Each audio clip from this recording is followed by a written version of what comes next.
নমস্কাৰ বন্ধুসকল, কি খবৰ তোমালোকৰ সকলোৰে জনাবা। মই আজি অলপ নিউজ এটা দিবলৈ আহিছোঁ। নিউজটো এনেকুৱা ধৰণৰ, মই ভাবিছিলোঁ কি এই যোৱাকালিতো 7 তাৰিখ আছিলে, লাষ্ট ইলেকশ্যন ডেট আছিলে। কালিতো শেষ হৈ গ'ল ইলেকশ্যনৰ ৰিজাল্টটো দিব এতিয়া 2 তাৰিখে 3 তাৰিখে জুনৰ। ভাবিছিলোঁ মই কি এই ৰিজাল্ট দিয়াৰ ডেটটো যিটো সেই ৰিজাল্ট দিয়া ডেটৰ পাছতহে চৰকাৰী কামবোৰ আৰম্ভ হ'ব বুলি ভাবিছিলোঁ, কিন্তু নহয়, সেইটো ভুল আছিলে।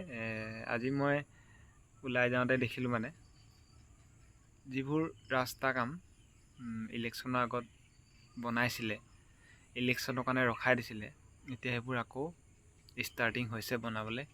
মই আজি গৈছিলোঁ, যাওঁতে দেখি আহিলোঁ। সেইটো কাৰণে ভিডিঅ' অলপ কৰি আনিছিলোঁ ৰাস্তাটো, তোমালোককো যাতে দেখাওঁ প্ৰুফটো যে চৰকাৰী কামবোৰ আৰম্ভ হৈছে।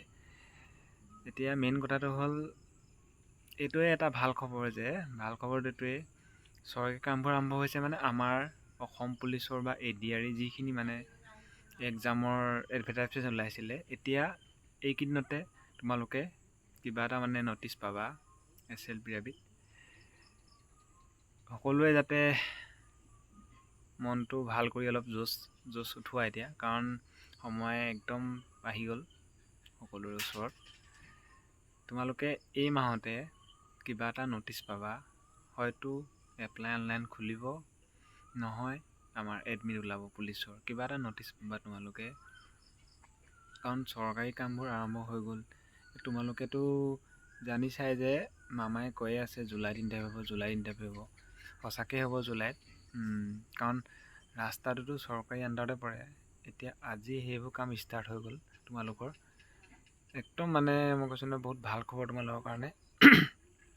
মই আজি দেখিয়ে ভাল লাগিছে মনটো যে কামবোৰ ষ্টাৰ্ট হৈছে। আকৌ মই ভাবিছিলোঁ সেই ইলেকশ্যনৰ ডেট হোৱা ইলেকশ্যনৰ ৰিজাল্ট দিয়াৰ পাছতহে হ'ব, কিন্তু নহয়, কালি আছিলে লাষ্ট, কালিৰ পাছত আজি আকৌ আৰম্ভ হৈ গ'ল সকলো।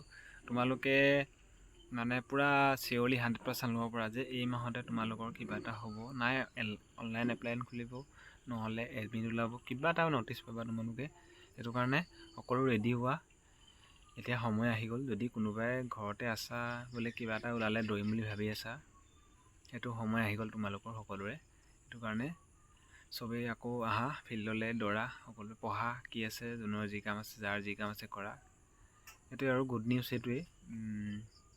তোমালোককে দিছোঁ খবৰটো, তোমালোকে যাতে মনতে ভাল পোৱা, কাৰণ বহুত কষ্ট হৈছে এইকেইদিন দৌৰি, কিমান দিন দৌৰিব আৰু, সেইটো কাৰণে দি দিলোঁ খবৰটো। যদি ভাল লাগিলে লাইক এটা কৰি দিবা আৰু ভিডিঅ'টো শ্বেয়াৰ কৰি দিবা আগলৈ, যাতে সকলোৱে গম পাওক। ঠিক আছে, ধন্যবাদ থাকিল সকলোলৈ।